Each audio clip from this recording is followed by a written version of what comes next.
Okay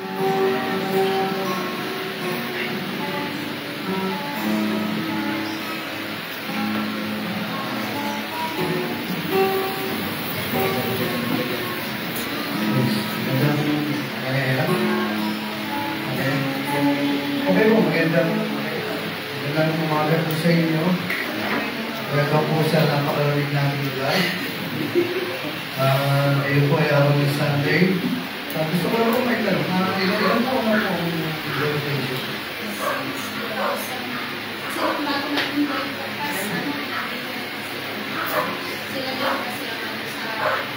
Okay ba? Parang 2007. 2007. So, 2007 minus 2024 negative. 2009. Nung lumipat dito. Opo. Hindi po ako nagkakamali parang pangatlong beses ko dito. No, yung unang beses, inaayos pa lang itong makina sa taas. No? Tapos noon, may sumunod tapos ito yung pangatlo. No, kaya, welcome po. No? Tapos dito may aircon na. Hindi mo natin pala yung electric pala. Aircon. Ay, okay po. Punta po tayo dito sa pero bukasan po kayo sa dito sa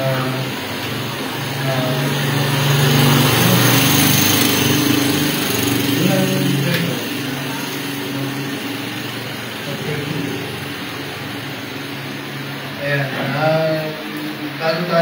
bago po natin basahin ito, may tanong ko lang po, Christian, bakit yung ini-invite si Mama?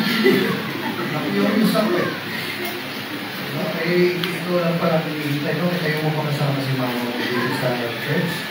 No? Baka, may malaman si Mama. Okay nung kalabata na ito. Okay po, dito po sa unang Pedro, chapter 2, dito po sa, simula natin dito sa verse 1, ang batong buhay at ang bayang lumiran. Kaya nga, talikdan na ninyo ang lahat ng kasamaan. Kung mapapansin niyo po, ang Pedro, o ang sulat ni Pedro ay sinulat sa mga born-again, sa mga Kristyano. Pero, sa kabila ng ito ay sinulat sa mga Kristyano, andun ang paalala ni Pedro na sabi niya, talikdan na ang kasamaan. Bakit kasi, pakita naman sa katabi, mayroon ka pa bang hindi magandang ugali? Okay, meron pa ba? Kasi ito ay sinulat sa mga Kristyano, hindi ito sinulat sa mga believer. Pero ang sabi niya, talikdan na ninyo ang lahat ng kasamaan, ang lahat ng pandaraya, no? Pandaraya, meron kasi yung ugali pa rin ng mga Kristyano na nanlalamak. No? May ugali pa rin ng mga Kristyano na ayaw patalo, sabihin natin, nasabihin natin, naalala ko nga yung isang estudyante, sabi niya, gusto ko lagi may pasok, sabi ko kami, kasi wala kalamas pag walang pasok. No? Ngayon, sabi ko niya rito, lahat ng pagkukulway, pagkaingit at paninirang uli. No?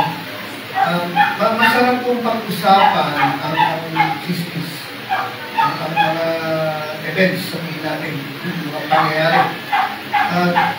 Meron po kami, meron po isang araw, meron pong nagparilan, umaril sa Makati. Nagkikita sila, pagkatapos hindi na magbigyan ng isa, no? Ngayon, ginawa niya, nagtikong siya, at tinutukan niya ng baril. Ngayon, naiputok niya yun, at yung driver ay tinamaan dito, patay kagad, yung pamilya. No? Ngayon, nagkataon po na yung bumaril na yun ay kapitbahay namin. Mismong katapat namin. Pero kasi sa lugar po namin ay walang pakilamanan. Hindi lang ang pangalan niya, pero hindi ko alam ang pinito. After 24 years, hindi mo lang alam ang pinito niya. No. Basta, kilala ko siya na businessman, yung bumaril. At kapag nakikita niya yung aso ko si Brownies, niyayakap niya. Dog lover siya. Ngayon, talk of the town yung lugar namin. Kasi, tatlong beses akong pinatahan ng pulis at nag-iimbestiga kasi may CCTV ako sa labas. At hinihingi nila yung SD card at ini-interview ako kung kumusta ba siya. Kung galing niya rin ngayon, kung salita. No? Tapos nung kahapon, kausap ko po yung mama niya, sabi niya, anak ko yan. No? Eh ngayon, pinatulog ko na yan. Nagsalita na rin si Apalos dyan. Ngayon, yun po usapan talaga. Ngayon, masarap makipag. Pero alam mo yung mga kapatid, kung makakasira ka ng punin, hindi yung ugali na gusto ng Diyos. Na masarap mag-usapan na, mo ba, kumari? Ganyan, ano ba sila, mga marichu, diba? Marites. Masarap pag-usapan yung mga ganun, pero alam niyo po sinasabi ng Biblia, kung makakasira ng puwi, atras na. Huwag tayong pumampito. Hindi gusto ng Diyos yung mga ugali. Pero, kaya may mga nagsasabi po na positive, negative, pero bibigay ko na lang po yung pag-pray na lang. Okay, ngayon dito, sabi niya gano'n, verse 2, gaya ng sanggol, pakita ng mga ito ba, hindi pa. Okay. Sabi niya, gaya ng sanggol, kayo'y malapit sa gatas na espiritual. May mga tao kung talagang tinikan, kaya namimili ng pagkain, hindi mo mapakain ng kung nasa harapan, mamimili yan, ngayon ang sinasabi ko ng Biblia sa atin. Mananatili kang baby. Mananatili kang immature, mananatili kang makalaman ng pagkakali. Mananatili ka doon sa unang mga pinakita yun. Ikaw ay magiging masama, mapandaya, kapag kunwari, mainggitin at mapanirang po. Bakit? Kasi hindi ka lumalago. Hindi ka lumalago. Ngayon, ang kalaguhan po sa Biblia ay sana po, ito po yung pangalawang beses kong mapanggitin. Nawa po ay maintindihan. Paano mo malalaman kung ang isang tao ay malago na? Paano mo malalaman na isang Kristiyano ay malago na? No? Kanina nagte-testify po si Mami. No? Ako'y nako-curious. Sabi ko nga, bakit hindi kita ni Christian? Bakit? No? Mamaya, hindi ako mapapakalera, hindi ko malalaman. Kaya ako'y makikismis ko. Bakit na tayo? Ngayon, ito po yung sinasabi ng Biblia sa atin na paano mo malalaman na ang isang Kristyano ay malago na? Kasi hanggang ikaw ay baby, merong mga bagay na hindi pagkakatiwala siya.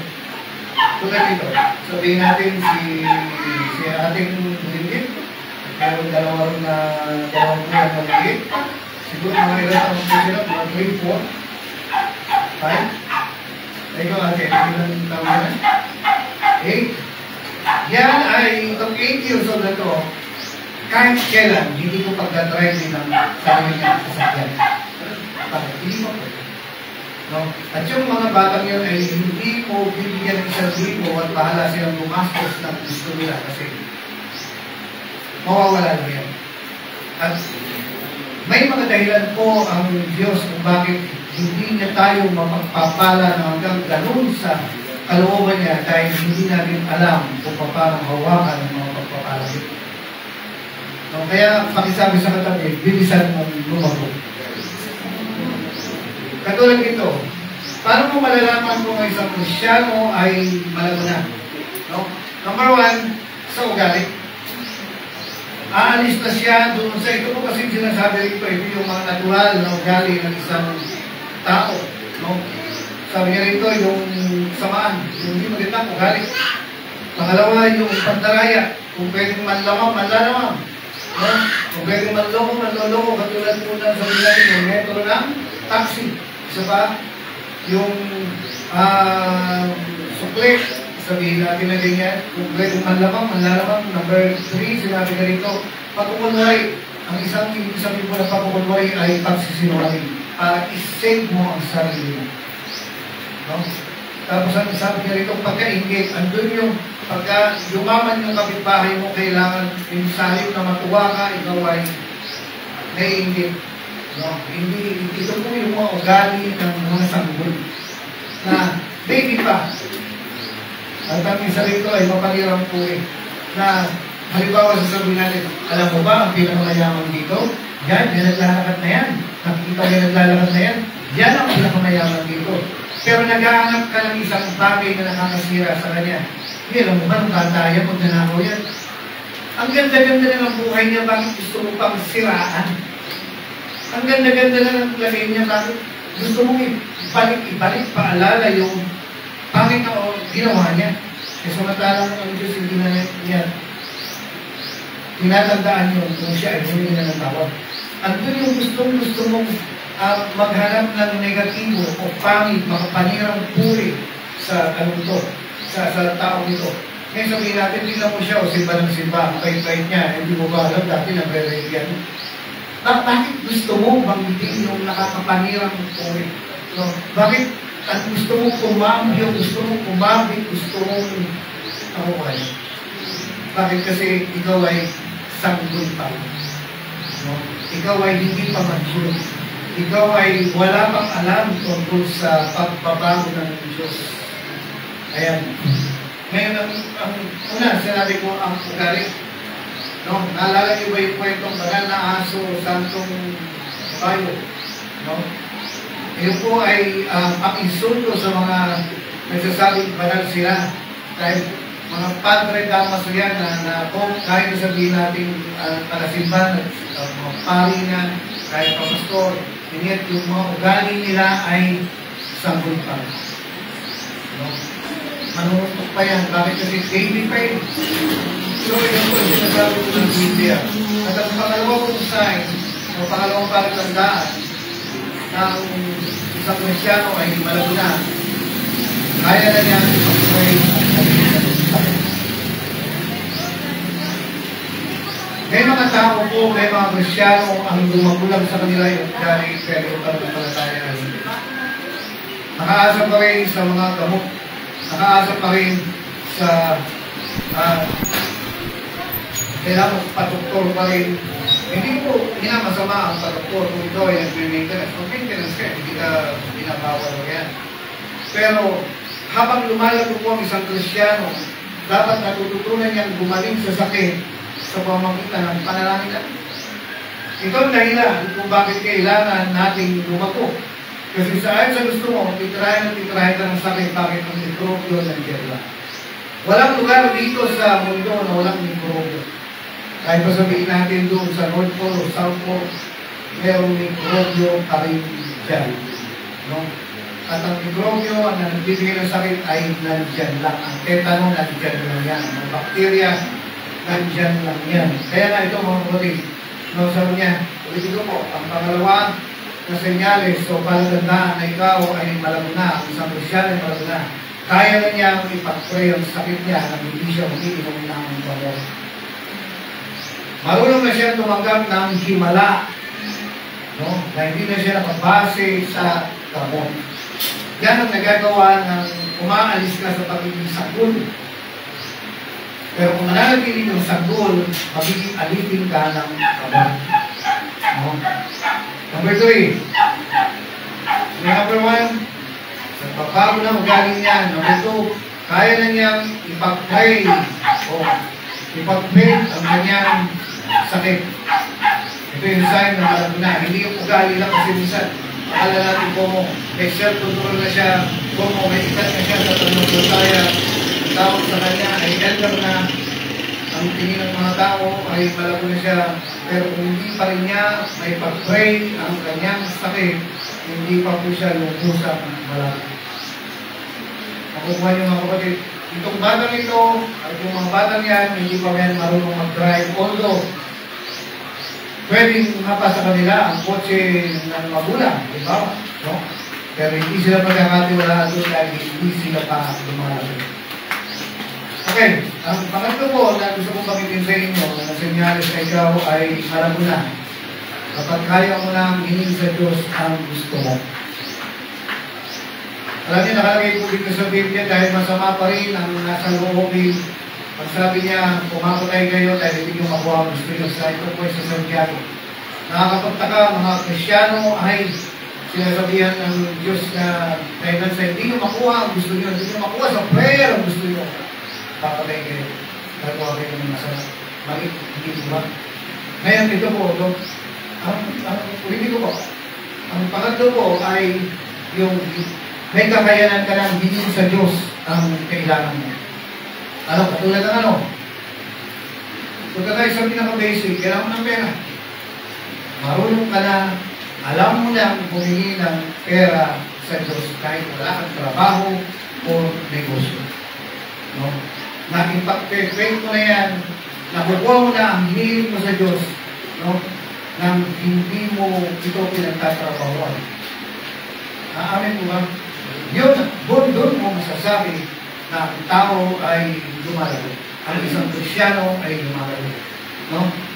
Ngayon, magiging ko po ito sa inyo dahil totoo kasi, ang sabi ng Biblia, kapag natutunan mo ng sumunod sa Diyos, kapag natutunan mo ng sumunod sa Diyos, ano yung mga katabi sabihin, masunurin ka ba sa Diyos o pasaway? Hindi mo sa katabi mo, umayos ka.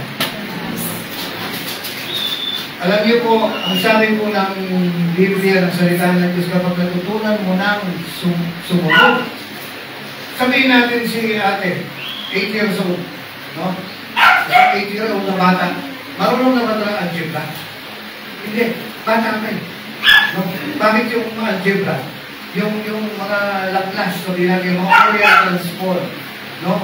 Yung mga identities sa trigonometry, yung mga bagay na yan, para sa mga may sapat na unawa na. Ngayon, ito pong pag-pray sa sakit na kagalingan para may dumaligay para sa mga may unawa na. Hanggat baby ka, hindi mo makukuha ito. Kailangan mag-pray ka. Hinihingi mo yung gusto mo sa Panginoon. Ito ay para sa may mga unawa na. Nakukuha yung mga balik. No?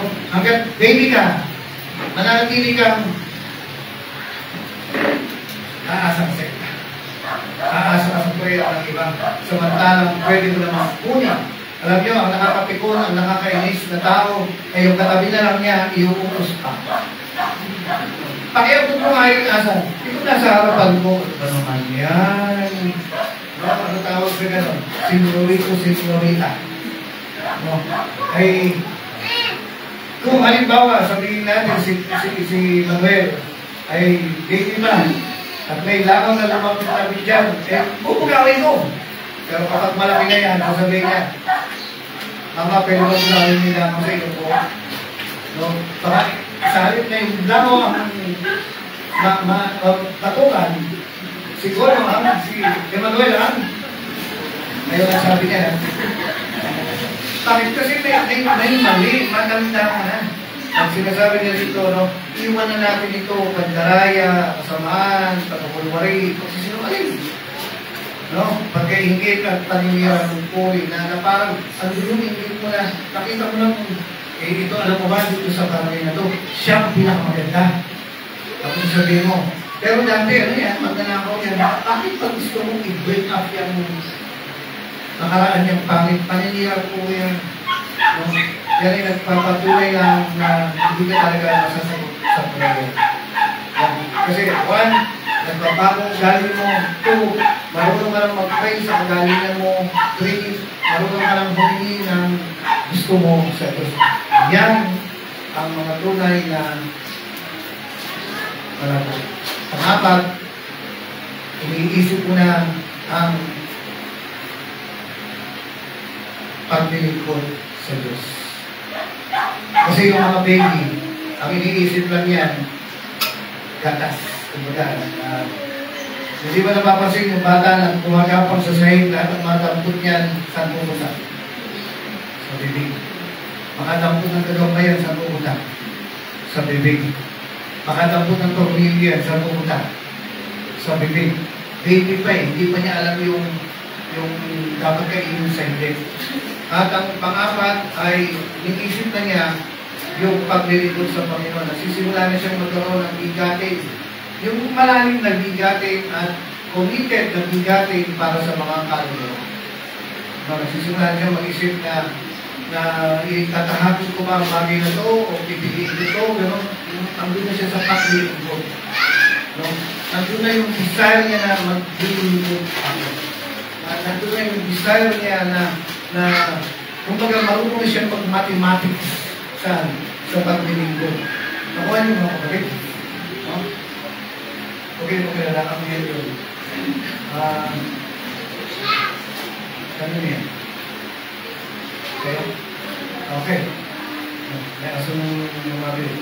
Okay, ito yung sinasabi niya. Ngayon, ano ang gagawin natin para tulad po nito? Huwag kayong nagpapapray sa isang tao na hindi naman marunong mag-pray. Huwag kayong nagpapaayos ng sasakyan sa hindi naman mekaniko. Amin po ba? Huwag kayo namumutan sa tao ng pera. Ngayon, ito pong sinasabi ng Biblia, kapag ka baby ka, hindi ka malago, ikaw ay naninimitaan. Nagkakaproblema ka, aasa ka sa 5-6. No? Ngayon, yung pang-apat, balikan mo po, ito po yung ugali na nag-iisip na siya ng maglingkod sa Panginoon. Kung maalala yung proseso, nung bata siya, nagpa-under siya sa magulang niya. Kung siya ay 12 anos, siya ay nakita ng magulang sa simbahan. Grabe, ilang araw siya doon. Nasa simbahan siya. Kung nakita siya ng magulang niya, sabi niya, uwi ka, uwi na tayo. Sumama siya. Nandun yung pagpapaandar niya sa magulang niya. Pero nung dumating na yung sapat na kain na siya ay matanda na, may edad na siya, 30 anos na. Siya ang nag-iwan sa magulang at siya ay pumasok sa full-time sa paglilingkod. Andun po ang indication na andun si Mama Mary at yung meron siyang 5 kapatid pa. Pero dito po sa kwento ito, si Papa Joseph ay mukhang patay na. Maagang namatay si Joseph kaya ngayon, kapag ka ang tatay ay namatay, yung pangalan ng lalaki ang aako ng responsibilidad sa pag-aalaga ng pamilya at silong pangalan. And yet, kahit nandun na siya sa sapat na kulang, ginawa niya, iniwan niya, sabi niya, ako, maalaga sa pamilya. At nung siya ay mawawala na sa mundo, habang nakapako siya sa krus, kinausap niya yung isang disipulo si John Beloved, at sabi niya, John, sabi niya gano'n, ikaw na mag-aalaga sa nanay ko. Sabi niya, nanay, ito na ang magiging anak mo ngayon. Kaya, ang mga disipulo po ay nag-scatter sa iba't ibang parte ng mundo, pero si John Beloved, hindi siya umalis. Ngayon, dito natin makikita kung ikaw ay nandun na sa maturity na pwede ka nang iwan ang lahat at magbili sa kanya. Ano yung kayo? Lord. No? Ngayon, may mga tao kung tinawag na magbili sa kanya at meron namang date ng full-time, part-time. No? Pero ang tinutukoy ko po, ang isang tao po, kapag dumating na siya doon sa tamang kalabuhan, yung andun na yung maturity niya, nakikita niya na dapat na ako mag-full-time. Paano na yung pamilya ko? Andun na nga yung manang siya, na kaya na niyang humingi ng kaya niya humingi ng kagaminan. Pero maybe siya, hihirapan siya kunin ito. Hindi ko po sinasabi na ang mga baby Christians ay hindi sinasagot ng Diyos. Minsan nga, maganda pa magpapray sa kanila. Kasi, ang mga prayers nila nagiging ng Christian. Pero to a certain level lang, certain time. Kasi kapag malaki ka na, pag-expect na ito sa iyo, lumakat ka sa pananampalataya because the just shall live by faith. Okay, pakisabi nga sa kagabi, ang kagalingan mo ay nakadepende sa iyo. Huwag kang maninisip, hindi ka gumalit. Kasi ibinigay na ng Diyos ang lahat ng pwede niyang ibigay. Ginawa na ng Diyos ang lahat ng pwede niyang gawin para bumayin ka. Okay, sabihin mo, ang lahat ng kailangan mo, habang buhay ka sa mundo, pati ang mga umaasa sa iyo, ay ibinigay na ng Diyos sa iyo. Ibinigay asaan? Mga kapatid, may nagpadala sa akin ng $100. Ngayon linggo. O sige nga, asa yung $100? Okay, nasa pangalan ko sa banko. O sige nga, kung talagang may $100 ka, asan? Nakapangalan niya sa akin. Yung lahat ng kagalingan mo, nakapangalan na sa'yo. Paano ko makukuha ngayon yung $100? Eh di i-withdraw ko. Amin po ba? Pagkatapos, una ako tanggalin ng tie, pagkatapos mag-jogging ako mag-isa. Pero pwede naman ako mag-iya kung sino gusto sumama. Share natin yung biyaya. Amin po ba? Anong tawag doon sa mag-share ngayon? Prayer request. Tutulungan kita mo. Okay po. So, andyan pa kayo? Ito po yung isang bagay na lahat ng kagalingan, lahat ng kakailanganin mo, no, lahat ng gagamitin mo, gagamitin mo, hindi na sa mundo, hindi pa lang naman nangingilahin pa sa buwan. No, lahat ng kakainin mo, tutulungan na sa lupa. O kaya, lalaki dito sa lupa at tulad mo baka. Baka kayo, ibaba ka na, kakainin mo, hindi pa pinapakalaki, pero mangyagaling lang dito. Amin po ba? Pero pag baby ka, hindi mo makukuha yan. Nakukuha niyo mga kapatid. Kasi unang-una, baka hindi alam. Nalala ko po yung isang kwento ng isang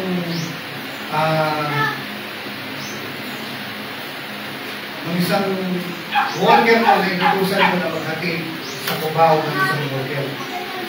Ngayon, ang binigay ko, yung lalaki ang maghatid sa Cubao at pumunta sa probinsya. Dahil mag-worker. Ngayon, yung 100, ibinigay ko doon sa babae, sabi ko, ikaw mamasahe, at yung sukli, ibigay mo sa nagahit sa iyo para may pamasahe siya pabalik. Saan? Doon po sa Maseda. Kasi mahal natin sa Maseda noon. No? Pero yun po ay sa Sampalok, kinakumpero sa Maseda. Kaya, pagkaraan po ng mga ilang oras, dumating yung kapit. Pawis-pawisan, pagod na pagod. Sabi niya, pambihira po yan. Naglakad ako mula, Cubao hanggang dito sa Sampalok. Sabi ko, bakit ano nangyari? Wala akong pera. Napagod ako magbulan sa Cubao hanggang dito sa Sampalok. Hinal-hinal pa siya. Hinahampas ang paler-paler. Sabi ko, nagbigay ako ng pera eh. Naibigay sa iyo yung sukli para may pumasahe ko pabalik. Ang problema dito sa worker, ulyanin at kalahati. Nakakalimutan yung hiling ko. No? So, ano nangyari ngayon? Hindi ko kawawa naman itong kapatid natin. At nung gabi na, biglang tumawag sa akin sa telepono. Hindi ko alam, wala pang cellphone na tanong pa lang ngayon. Sabi niya, Kuya Uy, mas masama ang loob ko ngayon. Sabi ko, bakit? Kasi, pagtanggal ko ng pantalon ko, may secret pocket. Alam niyo ba ang pantalon dati may mga secret pocket? Inabutan ko yan. Iwan ko yan, makawala na sa inyo. Sabi niya, pagtanggal ko ng pantalon ko doon sa secret pocket, nakita ko, meron akong 20 pesos ang dalawang tato. Kaya lalong masama ang loob ko. Hindi mo ba alam na may tinago ng Diyos may nakalaan na magalingan sa'yo? Hindi mo ba alam na mayroon ng sapat na pera na nakatago na pangalan sa iyo? At kung mamamatay ka na hindi mo makukuha ang kagalingan at kasaganaan ito, kawawa. Pero ibig sabihin, ayaw ng Diyos. Ang problema lang, hindi mo alam. At kung alam mo man, hindi mo alam kung bakit kasi ikaw ay baby pa rin. Amin po ba? Mga kapatid, ako po ay takot sa mangkukulam. Nung bata po ako, ang dami kong naririnig na mga kwento ng mangkukulam. Kung sa lugar namin, kung sa Galer. Pero daw, inopera doon. Kung nakita, ang nahuli, ang nakapuksan, dalang, nabuhay. Sabi ko doon, kaya mga pwede tatapa ako, sabi, alat yung balikan yun. At meron pa, nung pinuksan naman dyan na lumaki, ang nakita, Adidas. No? Ano kayong size? Mga kapatid, nagsabi lang mga barang at maraming mga aswang, mga gano'n, kaya yung mga mangkukulang mga takot. Pero nung natutunan ko, ang nakalagay dito sa Biblia na magpapalayas kayo ng mga mangkukulang, hinahanting ko na sila. Nalala ko noon, meron kaming pinupuntahan sa probinsya kasi meron isang mangkukulang na nagtitinda ng manika na ginagamit pang kulang. Kasama ko yung kasama ko nag-aaral ng pastor. Hinahanap namin yung mangkukulang. Kasi tinitinda niya dahil yung manika niya ay nanganganak ng manika din. At kapag uulihin mo yung manika, nagtatatalon sa pader. Sabi ko gano'n, magkano kaya niya binibenta yun? No? Kung namin yung teacher ko, murang-mura. Sabi ko, 50 pesos ka. Sabi ko, kaya to, ano yung curiosity mo? Pero nung napoy naging ako, hindi na po ako naging interesado sa mga ganyang bagay, sa nagdasal, sa mga orasyon, sa kontra kulang. Bakit? Kasi meron ng pangalan na ibinigay sa higit na pangalan na kung saan ang lahat ay maliligtas at ito lang ang pangalan na makakapagpigil ng kaligtasan, ang pangalan ni Jesus, na sa pangalan ni Jesus makakapagpalayas ka ng mga masamang espiritu, duwende, kapre, ng lupa, ng mundo. Kaya nung nalaman ko na hindi na tatalab sa akin ng kulang, ako na nakahantin sa mga kulang. At pagkatapos ko pong maboy lagi, ang unang-unang project ko, puntahan yung isang magaling na magkukulang doon sa isang probinsya. At nag-fasting ako. Nagayuno ako, sabi ko gano'n, isishare ko ito, 17 anyos ako. Kabubulagin ko lang. Samantalang yung magkukulang daw ay 90 years old. Pag-nagkira siya sa tabi ng simbahan, ang service ng simbahan, hapon. Pagdating ng umaga, tila-tila ang nagpapa-albularyo sa kanya. Bakit? Hindi kasi mapagaling ng simbahan. Kapag kailangan nila ng kagalingan, pupunta sila sa albularyo. Kapag kailangan nila ng kaligtasan, pupunta sa simbahan. May mali. At pinuntahan ko po yung magkukulang na yun. Sabi na, aswang, hindi ko alam. Ngayon, kinausap ko ganyan, 17 anyos ako. Sabi ko, paano ko makausapin itong albularyo na to? Ang daming gumagaling. No, ang haba ng pila sa kanya. At nung nakausap ko, bigla akong nagtakakot kung ilang Panginoon naging favorite person niya. Alam niyo mga kapatid, tinawag niya ako, sabi niya gano'n, halika tuwa kitang manggamot. Iisip ko ako manggamot. Sa pagkang pangalan ng Jesus, meron siyang isinulat ng orasyon sa dahon ng saging. At pagkatapos niya bigyan ng langis yung isa sa balian, na dito ang balik. Ngayon, yung dahon, hihilahin niya pa ganyan. Kaya ngayon, ayaw na kumandang. Parang dumikit na sa balat. Ibig sabihin, sabi niya, nandyan ang balik. At ganito ang gagawin mo para ano. Sabi ko, opo na lang ako. Pero wala akong interest. Bakit? Kasi meron ng kapot doon. Hindi na kailangan orasyon. Sapat na ang pananampalataya sa pangalan ni Jesus.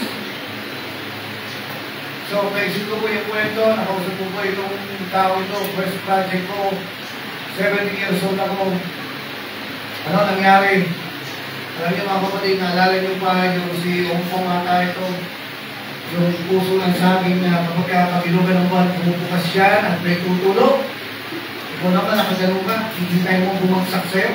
No? Parang si Juan Tamad. Alam niyo ba, hinihintay niya bumagsak yun? Si Juan Tamad, ang hinihintay niya? Hindi, ang hinihintay niya, langka. At yun, ang tawag po sa yung puso na saging na bubukas na ganyan, tapos may babagsak, yun ay anting-anting, ang tawag po yung butya. No? At ito pong albularyo nito, pinakita niya sa akin lahat ng mutya niya. At maniwala kayo, batong simple yan, puting-puti, pero nagliliwanag. Sa mga makakita ng ganyan, wala pa naman left mo. Mag-iweled. Hindi material. Sabi ko talaga may demonyo eh. Bakit nagliliwanag? At ang liwanag niya parang karayom na lumalabas. Hindi yung maliwanag na rin yan. Hindi umaan ka. Gumagapang yung liwanag. Kaya pagka meron ka noon, meron kang anting-anting. Inisip mo lang paano ko sasabihin sa kanya na hindi sa Diyos yan. Eh, kitang-kita mo yung pala sa ginagawa niya. Ngayon sabi niya, wala naman daw siyang ginagawa masama kung nakakatulong sa kapwa niya.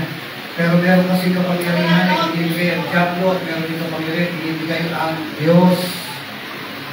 Sabi niya, hindi lahat ng tumatawag sa akin ng Panginoon ay maliligtas. Sabi niya, hindi nyo kayo sa akin dahil hindi ko kayo kilala. Kayo mga gumagawa ng masama. No? So, ano po sinasabi ko rito? Hanggat baby ka, hindi mo makukuha yung para sa iyo. No? Ang isa pa rito, na nagpapahiwatig na ito ay baby, hindi pa kayo mga kapatid. Sabi mga sa katabi mo, gusto mo matuto ka mag-pray? Paano yung mag-pray mo po? Alam niyo, kung marunong kayo manghilot, marami mo pupunta sa inyo, marunong pahilot. Kung marunong kayo mag-pray, marami sa inyo magpapag-pray. No? Ngayon, sabi niya dito, ang paraan para umalis ka sa pagiging baby, sa nasa ng verse 2. Kaya ng sanggol, kayo'y malapit sa gatas na spiritual upang umunlad. Ano ibig sabihin ng gatas na spiritual? Ang salita ng Diyos. Alam niyo ba, ang pananampalataya ay dumarating sa pakikinig o pakikinig ng salita ng Diyos. Paano magkakaroon ng faith ng pananampalataya kung tamad ka makinig ng sermon? Ayaw kayo makikinig ng sermon. No? Kung sinasabi niya rito, manapit kayo sa manapit kayo sa salita ng Diyos. Bakit? Ito kasi magbibigay sa iyo ng sustansya upang umunlad sa pananampalataya. Ngayon, ano yung ibig sabihin ng umunlad? Gumaling. Meron pang mga tao rito, mas magaling mag-drive kaysa sa iba. Tama po ba? Ito po sinasabi ng Diyos. Gusto mong gumaling? Umunlad? Manapit ka sa umunlad? Pag-aral ka. Kaya kumabasa ko, gaya ng sanggol, kayo manapit sa gatas na espiritual upang umunlad sa pananampalataya hanggang kamtan ang ganap na kaligtasan. Ano yung sabihin niya? Di ko ba uligtas? Hanggang makamtan ang ganap na kaligtasan. Ibig sabihin ba yung ligtas? Ikaw, ligtas ka na. Pag namatay ka ngayon, punta ka ng langit. Try mo. Joke yun. Halimbawa, may sakit ka. At pinapatay ka na sakit mo. Tapos biglang gumaling ka. Ano nangyari sa'yo? Naligtas ka sa sakit. Halimbawa, sabihin natin, ikukulong ka na. Dahil dami mong utang. Eh wala naman nakukulong sa utang. No? Ngayon, biglang may nagbigay ng pera sa'yo. Anong tawag sa'yo? Naligtas ka sa pagpapigil. Hanggang sabi niya, hanggang dumating na kaya mo na iligtas yung sarili mo kasi marunong ka nang mag-pray. Nakukuha niyo mabuti. Eh ngayon, kung di mo pa alam yan, hindi mo pa malago. Wala kang maganda lang ang dali mo. Maaaring hindi ka natampuhin, hindi ka na natampuhin, at hindi ka na natampuhin. Pero maintin pa rin yung ulo mo. Maaaring hindi ka maintin ang ulo mo, pero natampuhin ka pa rin. Hindi ka mo. Dahil ang tunay na kalabuhan, nabakit ko na, marunong na siyang mag-pray ng pangangailangan niya, na hindi na siya umaasa sa bigay ng iba. Halimbawa, sabihin natin, Kimberly, magkano na natin ang allowance kada linggo? Ha?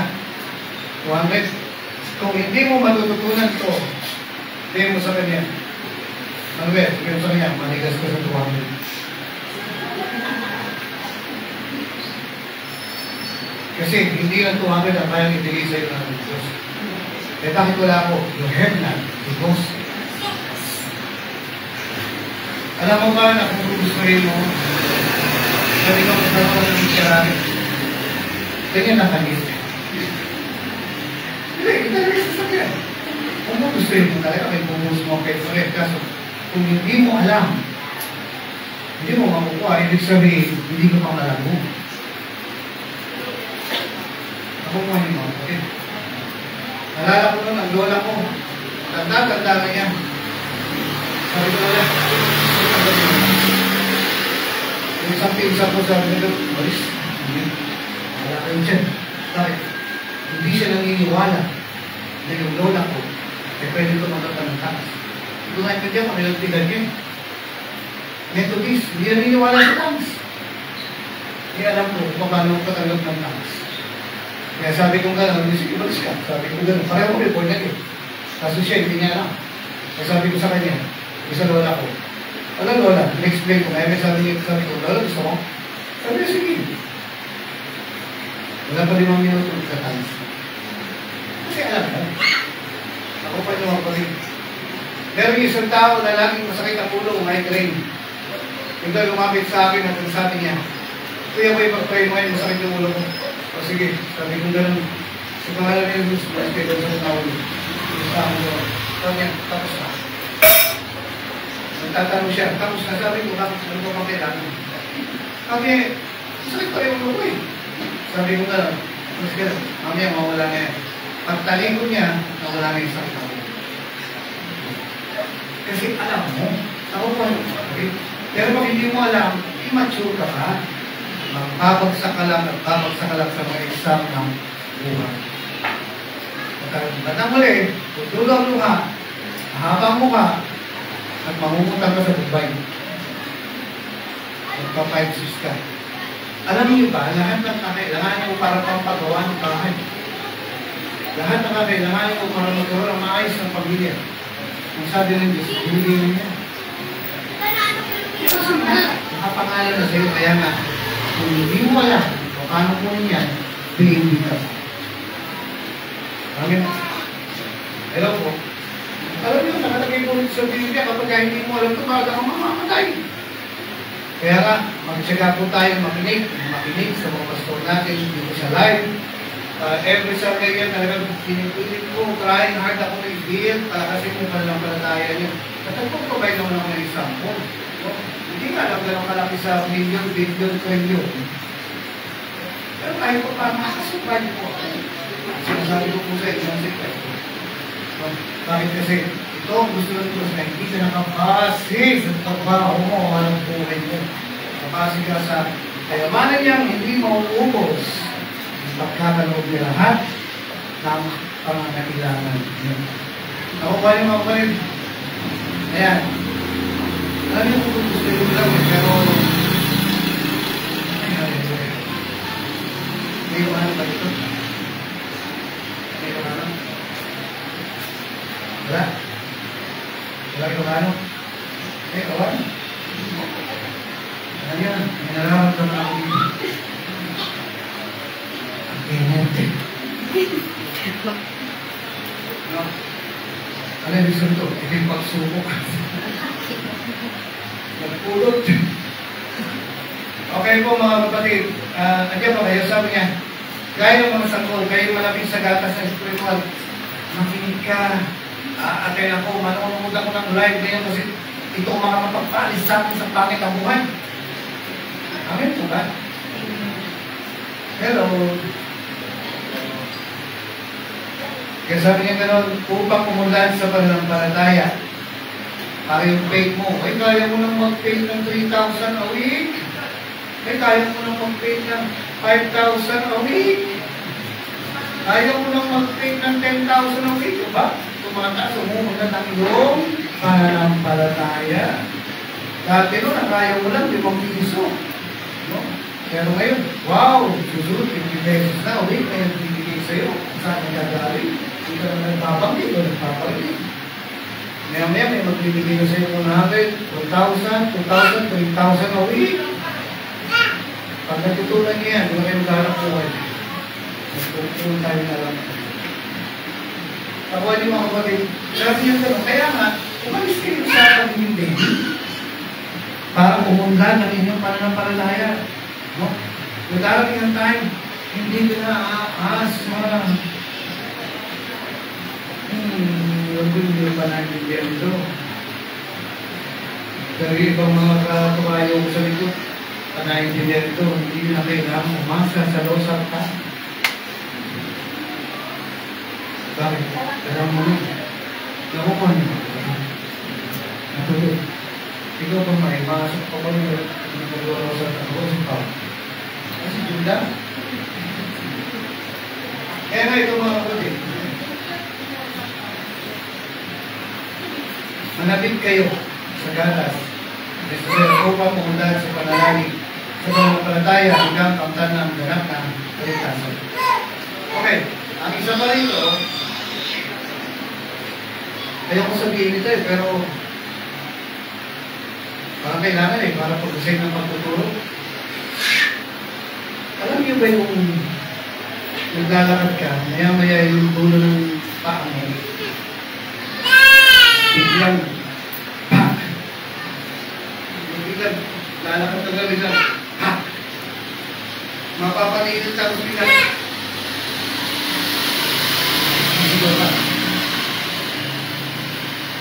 natanggal yung buko ko. Tagat na lang kami. So tanggal na siya. Alam niyo ba kung gano'ng kasarap yun? Masakit. Ngayon, ano nangyari ngayon? Ay, tuloy ng Panginoon. Hindi siya tumubo. Nag-strike. Pero ito, hindi 1 year, 2 years, 3 years. Kaya na ito. Nag-decide na siyang mamatay na. Ano tawag ito? Patay na? Hugo. Patay na? Hugo. Hanggang sa, ay nagsabi po sa akin, uminom ako ng collagen. Meron collagen ng type 1, 2, 3, 4, 5. Ay, sabi ko siya. Pagkalaan po isang dekada yan. Tinitingnan ko yun pa ako, magkakapapamanicure ako, pedicure. Ito naman, wala na, patay. Malapit na ang kanya. So, yung papapedicure po, tama ang pedicure sa paa. Yan, sa kamay, manicure, ano? Kaya yun, hindi naman ako ngayon ng collagen. Alam niyo po, mag-araan ng mga 2 buwan ang pag-inom ko. Ang simulan ko. Ngayon, buhay na. Ay, kukunan naman ako. Hello po. Alam niyo mga kapatid, sino rito hindi pa makalimot sa nakaraan? May mga sugat pa na sariwa hanggang ngayon. Kulang ka sa vitamins. Kulang ka sa tamang nutrition. Bakit kaya nakatira ka pa rin? Kumbaga, may masasakit pa. Meron pang nanakawal. Ano ba yung kanta? Tumulo na. Siguro po mga kababayan po. Ang luha sa apon. Maka, ano yun? Nasakit ako. Sa ating tagpuan. Tayo nagtanan. Pagdating ko, wala ka ron. Hanggang sa, meron po ako isang kakilalang ganyan. Elder natin. Hindi ko ba magitin pangalan? Sabi ko, Ante, bakit di na kayo nagkasao? Ay, si Pwede yan. Nagsasabihin sa inyo. Sabi ko, Ante, sabihin mo na sa akin. Hindi ko naman kung pwede sa inyo. Pero pag pinilit ako, sasabihin ko rin. Abay inamin na broken hearted daw siya. Kasi kami katabi mo, kaya hindi nag-asawa yun eh.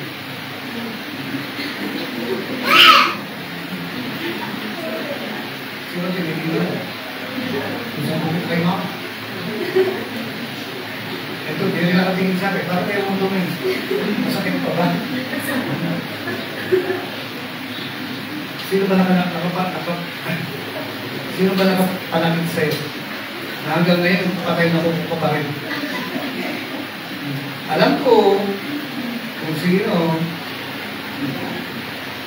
Alam niyo, yung ano po, yung pastor, kapag nakikilang, sabi ba, nakikilang sila blind ng mga tao. Nabubuking. How many times nangyayari yung ganyan? Maya-maya, si Kenshi, marunong send sa akin, malagay, love you too. Oo, sabi ko sino pa. Tapos mamaya sasabihin niya, tita ko po. Tita mo, sasabihin mo lang ganito. Okay. How many times siya, nakakamali sila mag-wrong send sa akin, kaya nalalaman ko eh. Try mo. Okay. Ito rin mga gumagawa ko, hindi lang yung tao. Yan tumingin. So, hindi pa kayo makapagay. So, ano pong sinasabi ko sa inyo? Yung mga sugat na hindi gumagaling, kulang sa tamang nutrition, ibig sabihin kulang sa ulit at saka sa exposure sa tamang nutrients. Nalala ko po yung isang kaibigan. May isa siyang anak, ang ginawa ko ng asawa niya, hindi wala siya. Naghiwalay siya. Sila ang anak niya. Nang nalaman niya na yung asawa niya, yung isla niya na nariwa. Umiyak siya na umiyak, si Mrs. Umiyak na umiyak. Kung sabi niya gano'n, wala na akong gano'ng mabuhay. Iyak na siya ng iyak ng iyak ng iyak ng iyak. Hindi niya kalahin na yung asawa niya yung mga naliwa. Hanggang sa tumating ang time, ayaw niya kumain. Tutulog na lang siya, naghihintay na lang ang kumatay. Sabi niya, meron daw isang nagpipag-usap sa kanya. No? May nakipag-usap sa kanya, sabi, na nag-isip siya sa katotohanan. Yung anak niya. Sabi niya, Mami, buhay pa ako. Huwag mo naman ako kalimutan. Nataunan daw siya. May anak pa nga pala. Kahit na anong sakit ang dinadaanan mo, pag naisip mo yung mga kaluluwa, gagaling ka. Maliban, wala kang pakialam sa kaluluwa. Ito yung dahilan para mag-move on. Ito yung dahilan na may meaning pa ang buhay. Bakit sinabi nila umayon? Nakuha yung mga kapatid. Ito yung tamang nutrition na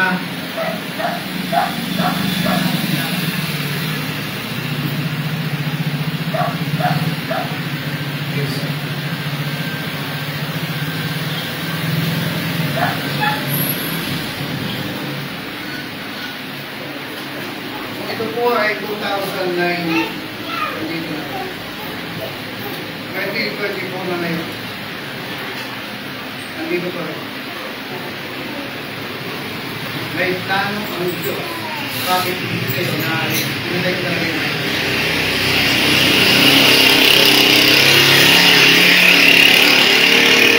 May plano ang Panginoon. Bakit hindi kayo simbahan? Kasi kung walang plano ang Diyos, matagal na natanggal ang gawain. Matagal na sulit. Ngayon dapat ma-discover nyo ano ang dahilan bakit mayroon pa rin simbahan. Nalala ko po yung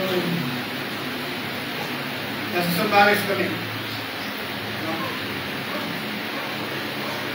Ito po yung may nabigay sa amin ng isang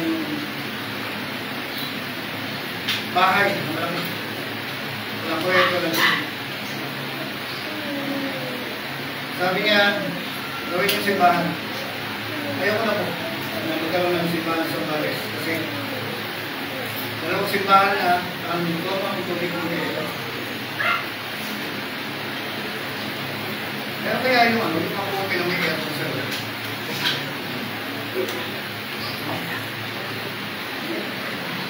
Ang pinaka-nainitan dito, walang pang-tubig.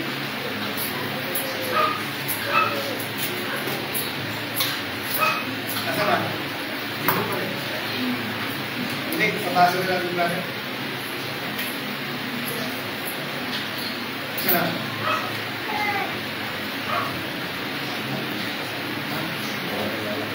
Yung simbahan doon nagsara. Bakit? Niloko-loko ng mga miyembro. Pag wala yung pastor, kung sila sa simbahan, sa session.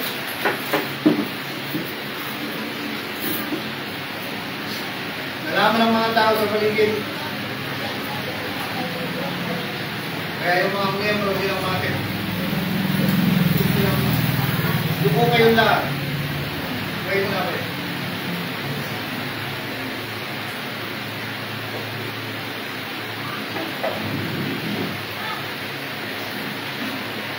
Amen.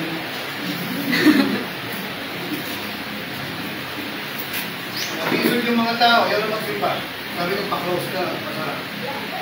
Dalawang simbahan po ang naging gano'n. Kasi niloloko ng mga miyembro ko pala yung pasko. Kung sila nagliligawan, kaya umigpit po kami sa LCL. Ngayon, biglang sabi po ng isang tao, mayroong lugar po ito sa Bales, baka pwede natin buksan. Sabi ko, wala na akong ganang buksan. Bakit? Kasi wala na akong, hindi ko na gusto mo ng dalawang simbahan ng sarap. Yung isa, hindi mo lang worker. Wala nang may lagay. Yung isa, ginagawa nilang session. Hindi sila nagkagalang kung siniligawan. Kaya, makawa. No? Ano ba gusto? Kasi hindi mo pa yung ngayon, yung pinakita, sabi ko, sige, padala mo sa akin sa narinig ginawa mo ako, no? Ipadala mo sa akin yung picture sa computer. At nakita ko nga napakalungkot. Ang pangit. Ang sukal. Walang kuryente, walang tubig. At yung mga wire, ninakaw na. Ang dumi, ang baho.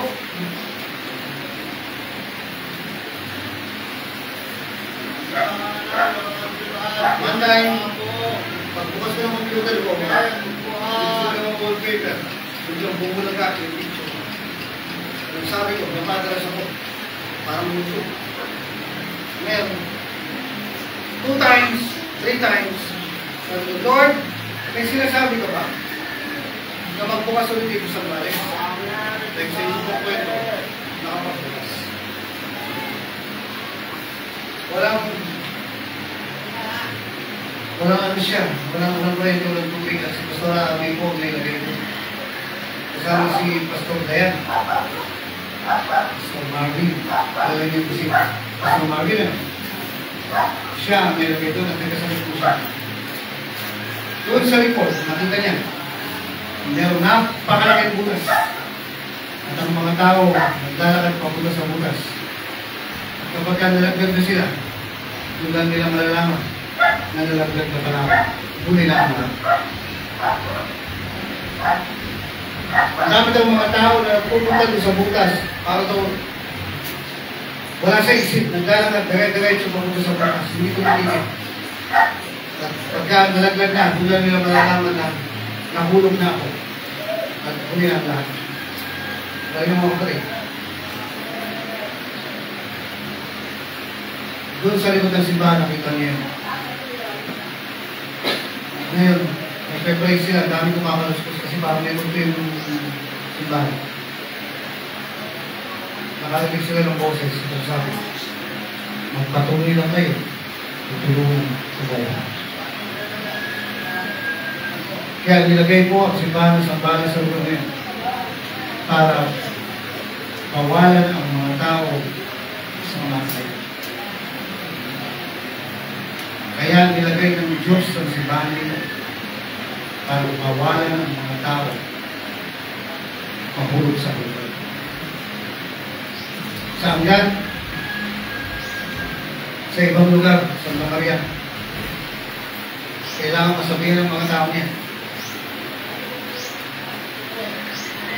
Papunta rin sa lugar. Sa Bales, kilala po ang rema. Kapag ka sineran na, mamamatay na. Kapag pinapray na yung tao, mamamatay na. Kilala po ang rema nila. Kasi hindi nila alam.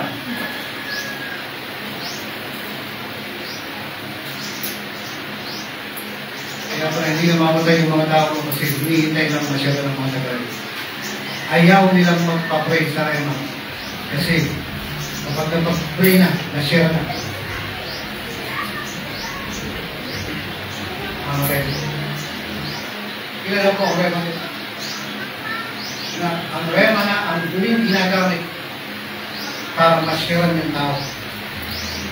Sa unang panahon hanggang ngayon, nagtatapos po ako kahit pag-idalawa ni Kuya Bert. Kapag nakausap na namin yung tao, napag-pray na namin, minsan minuto, mamatay. Minsan segundo, mamatay na. Nakakalungkot po pagka nag-hospital kami minsan. Ilang beses po nagsasabi sa akin, hinihintay lang pala kayo. Kasi inassign tayo ng Diyos na bantayan yung mga bukas na yan. Ang tawag ko sa Bible yan, yung mga bukas na yan, portal. Diyan, nahuhulog ang mga pumunta ng kera. Ang simbahan po ay hindi tinawag para magkainan, magbagadahan, magbanding. Ito ay headquarters. Kung saan lalabas po ang kaligtasan. Hindi po ito fraternity. Hindi ito club. Ito po ay mission. Kaya kapabuhay. Kasi may mga tao pa naghihintay sa iyo.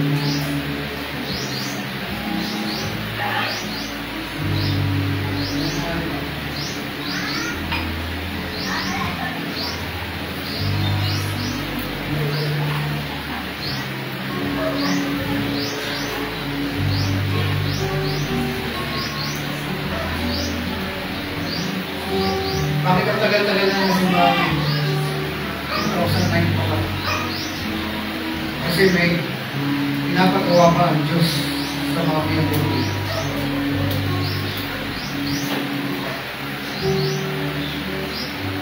Kaya ka pa buhay, kaya ka pala sa church. Kasi may pinapagawa pa ang Diyos.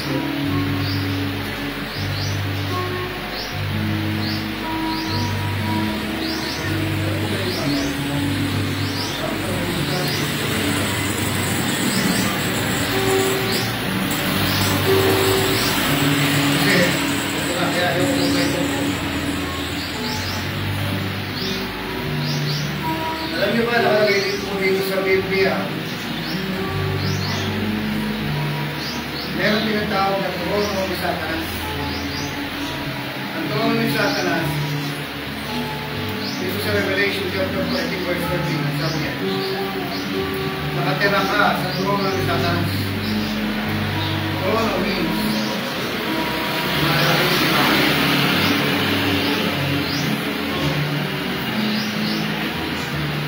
Sabi niya, makikimakamak ka.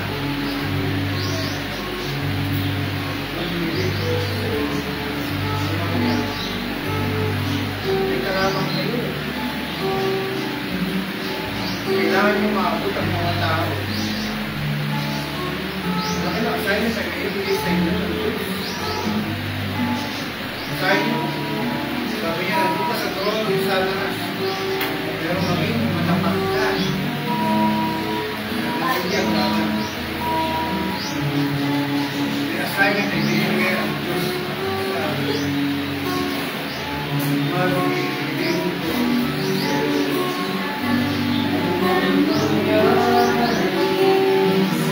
Jesus sa'yo, mupurihin ang isa sa bayi. Ano man mangyari,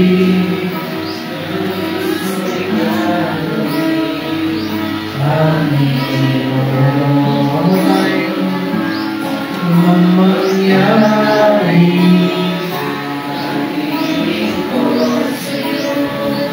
ano ang mangyari,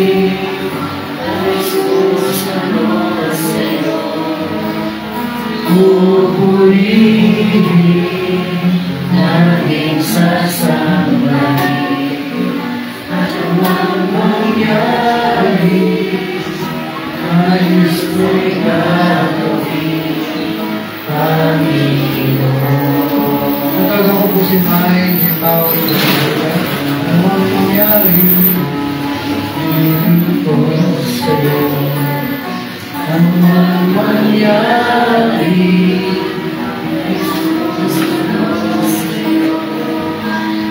pupurihin laging sasambahin.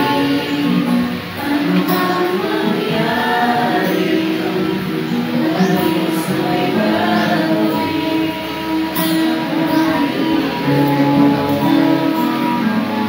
ang mangyari,